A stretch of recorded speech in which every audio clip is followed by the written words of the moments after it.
Majelis Hakim Pengadilan Tindak Pidana Korupsi Banda Aceh yang diketuai oleh R. Hendral mengadakan persidangan lapangan di Rumah Sakit PT Arun Luxmawe dalam kasus yang menjerat mantan Dirut PT Rumah Sakit Arun Luxmawe Haryadi dan Wali Kota Luxmawe Suwaidi Yahya sebagai terdakwa korupsi pengelolaan rumah sakit yang berada di Kompleks PT Arun Kecamatan Muara 1 Kota Luxmawe. Dalam sidang lapangan tersebut, hadir penuntut umum dari Kejaksaan Negeri Luxmawe dan pengacara terdakwa Haryadi, yaitu T. Nasrullah serta pengacara mantan Wali Kota Luxmawe Suwaidi Yahya, yaitu T. Fahrial Dani. Hampir seluruh ruangan yang terkait dengan kasus korupsi tersebut dikunjungi oleh majelis hakim.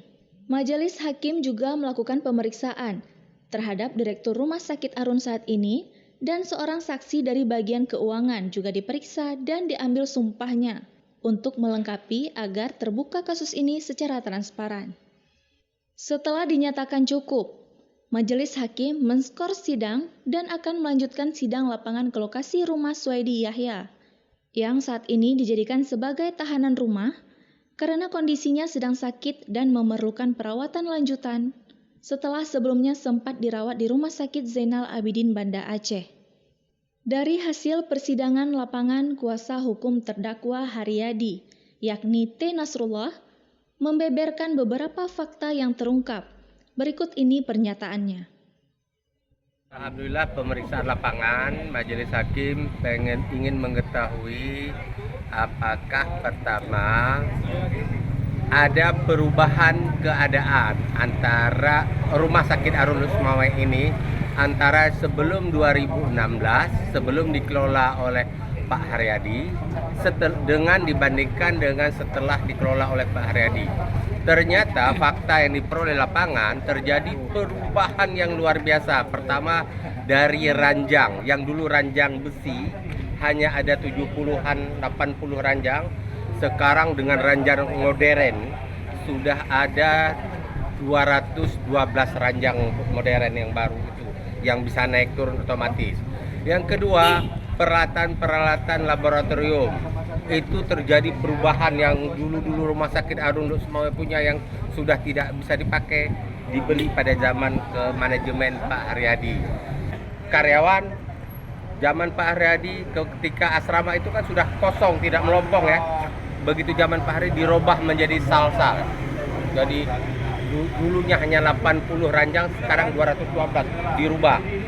Gedung belakang yang dulu hutan pada zaman Pak Haryadi sudah bagus semua.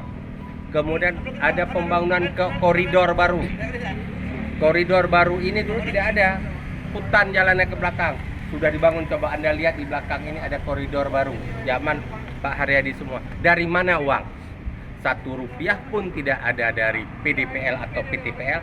1 rupiah pun tidak ada bantuan dari Pemkot. Semua dari hasil pengelolaan rumah sakit ini. Rumah sakit ini adalah milik Herman, dipinjamkan ke Pemkot Luxmawe untuk dikelola. Pemkot tidak sanggup mengelola, bekerja samalah dengan perusahaan swasta yaitu PT Rumah Sakit Arun Luxmawe yang direkturnya Pak Haryadi. Setelah dikelola seperti ini, dari yang barang berongsokan dibikin maju seperti ini, baru muncul kecemburuan yang luar biasa. Macam-macam pengen mendapat, tidak bersyukur rakyat Luxmawe sudah terlayani dengan sebaik-baiknya. Padahal lah dibikin begini hebat sekarang, maju sekarang, semua berebutan. Pada saat rongsok dulu backloan. Tapi setelah maju, bagaimana loan paju, baik jih mentang paju. Nyan sifatnya, hilangkan sifat itu dari kita orang Aceh. Ketika ada orang sudah berhasil memajukan, hormati dia, jadikan dia pahlawan. Jangan kita jadi pecundang, nanti tak ada lagi orang yang mau berkorban. Hai kak uruh li ke uruh Aceh yo, Luxmawe yo. Yo bro, roje ke bang maju kan terima kasih. Lu dipegat lagi yo. Nyok kejadian yang dialami oleh Pak Haryadi. Alhamdulillah fakta-fakta tadi sudah terlihat jelas oleh hakim, tapi terserah kepada majelis hakim memutuskan apa. Ya. Dari Luxmawe, Denny Muhtadi melaporkan untuk Puja TV Aceh.